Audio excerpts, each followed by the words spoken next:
मंचर ग्रामस्थ वारकरी सेवा मंडळाच्या वतीनं श्री क्षेत्र पंढरपूर येथे उभारण्यात आलेल्या भव्य धर्मशाळा आणि भक्ती निवासाचा उद्घाटन सोहळा नुकताच मोठ्या थाटामाटात पार पडला। महाराष्ट्र राज्याचे उपमुख्यमंत्री सुनेत्राताई पवार यांच्या शुभ हस्ते या सुसज्ज वास्तूचं शानदार लोकार्पण करण्यात आलं। मंचर ग्रामस्थांच्या या उपक्रमामुळे संपूर्ण आंबेगाव तालुक्याचं नाव राज्यभरात उज्ज्वल झालंय। या ऐतिहासिक सोहळ्यासाठी आंबेगावचे सुपुत्र आणि माजी गृहमंत्री दिलीप वळसे पाटील तसंच माजी खासदार आणि म्हाडाचे अध्यक्ष शिवाजीराव आढळराव पाटील यांची प्रमुख उपस्थिती होती।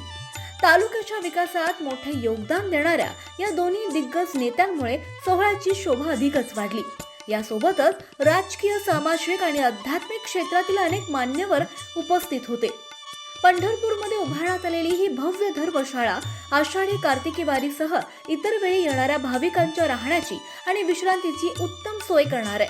त्यामुळे ही वास्तू वारकऱ्यांसाठी एक मोठं वरदान ठरणार आहे। या संपूर्ण सोहळ्यातील सर्वात लक्षवेधी आणि कौतुकाचा क्षण ठरला तो म्हणजे कार्यक्रमानंतरचा भोजन सोहळा। उपमुख्यमंत्री सुनेत्राताई पवार यांनी कोणताही राजकीय बडेजाव न मिरवता अत्यंत साधेपणाने थेट सामान्य वारकरी आणि ग्रामस्थांसोबत जमिनीवर पंक्तीत बसून भोजनाचा आनंद घेतला। सुनेत्राताईंच्या या साधेपणाची आणि वारकरी संप्रदायाबद्दलच्या आदराची सध्या सर्वत्र जोरदार चर्चा आणि कौतुक सुरू आहे।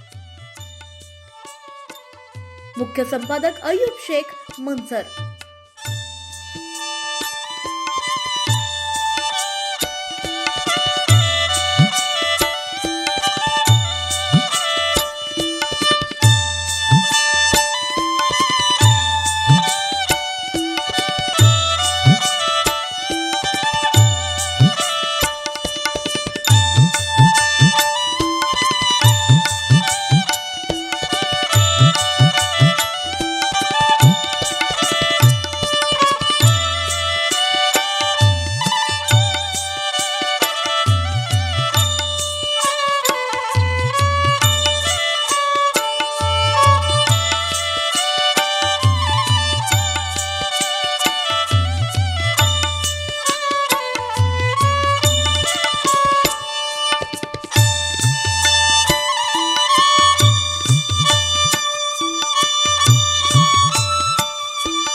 आपण पाहत आहात तेज तुफान न्यूज, न्यायिक व निर्भीड बातम्यांचे सर्वांचे आवडते नेटवर्क।